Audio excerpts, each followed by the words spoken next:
ইউনূসের সহযোগিতায় ঢাকাকে ব্যবহার করে মোদি ও পুতিনকে হত্যার নীলনকশা করেছিল যুক্তরাষ্ট্র। খুন হয়েছে বাংলাদেশে, অর্থাৎ ঢাকায় বসবাস করা মার্কিন সেই কমান্ডো। দর্শক, একবার চিন্তা করে দেখুন কত বড় ভয়াবহ ঘটনা ঘটাতে যাচ্ছে ডেভিল ইউনূস। আসুন নিউজের একটু বিস্তারিত এই সংক্রান্ত নিউজগুলো বেশি রকমের ছড়িয়ে দেওয়ার দায়িত্ব আপনাদের। মার্কিন স্পেশাল ফোর্সেস অফিসারকে হত্যা করলো রাশিয়ার গোয়েন্দারা। লক্ষ্য ছিল ভারত ও রাশিয়ার রাষ্ট্রপ্রধানদের নিধন। আন্তর্জাতিক মহলে এক ভয়াবহ ষড়যন্ত্রের পর্দা উন্মোচিত হয়েছে, যার কেন্দ্রবিন্দুতে রয়েছে ঢাকা এবং ভারত রাশিয়ার শীর্ষ নেতৃত্ব। গত 31 আগস্ট ঢাকার ওয়েস্টিন হোটেলে নিহত হন মার্কিন special forces officer Terrence Arvel Jackson.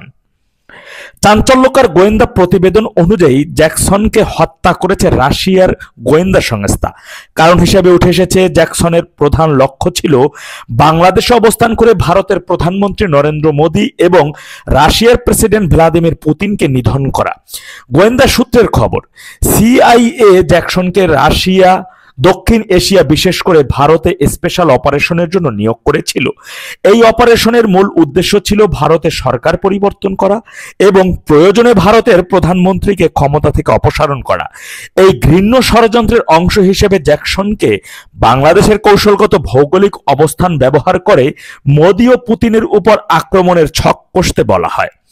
এই চক্রান্তের খবর ফাঁস হওয়ার পর আন্তর্জাতিক কূটনীতিতে বড়সড় পরিবর্তন আসে।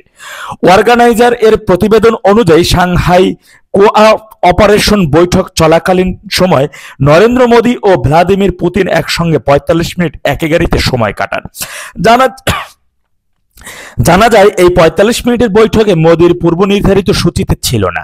সিআইএর চক্রান্ত এবং আততায়ীদের সম্ভাব্য হামলা এড়াতে পরিস্থিতি মোকাবেলা করার জন্য অত্যন্ত গোপনে এই জরুরি বৈঠকটি ঠিক করা হয়। ধারণা করা হচ্ছে এই সময়েই দুই বিশ্ব নেতা জ্যাকসনের ষড়যন্ত্র এবং নিজেদের নিরাপত্তা নিয়ে গভীর আলোচনা করেন।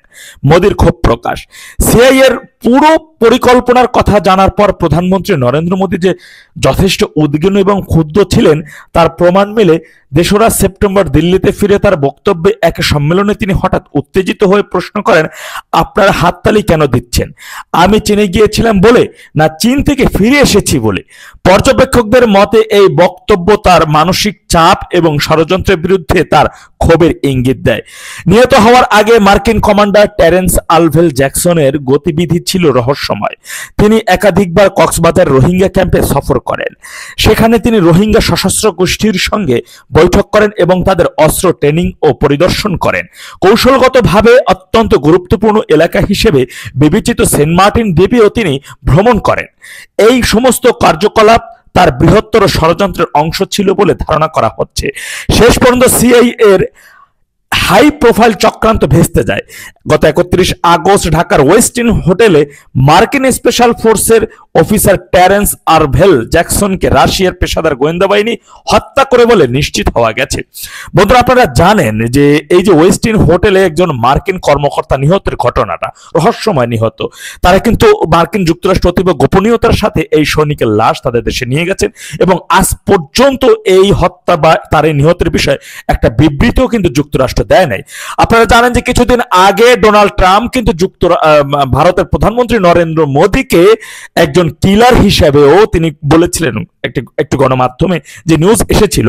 এখন কথা হচ্ছে, বাংলাদেশের মাটি ব্যবহার করে এই যে মার্কিন ভয়ঙ্কর এত বড় একজন কিলারকে, যিনি ভারতের প্রধানমন্ত্রী এবং রাশিয়ার প্রধানমন্ত্রীকে হত্যার জন্য এই যে ছকটা আমাদের ডেভিল ইউনূস যে করলো, এই জন্য বাংলাদেশের স্বাধীনতার সার্বভৌমত্ব আগামীতে কোন দিকে যাবে, এখন যদি ভারত, রাশিয়া কিংবা চীন বাংলাদেশে এর হাত থেকে রক্ষার জন্য যদি কোনো ব্যবস্থা গ্রহণ করে, সেটা কোনো অংশে ভুল হবে কিনা মন্তব্য আপনাদের কাছে।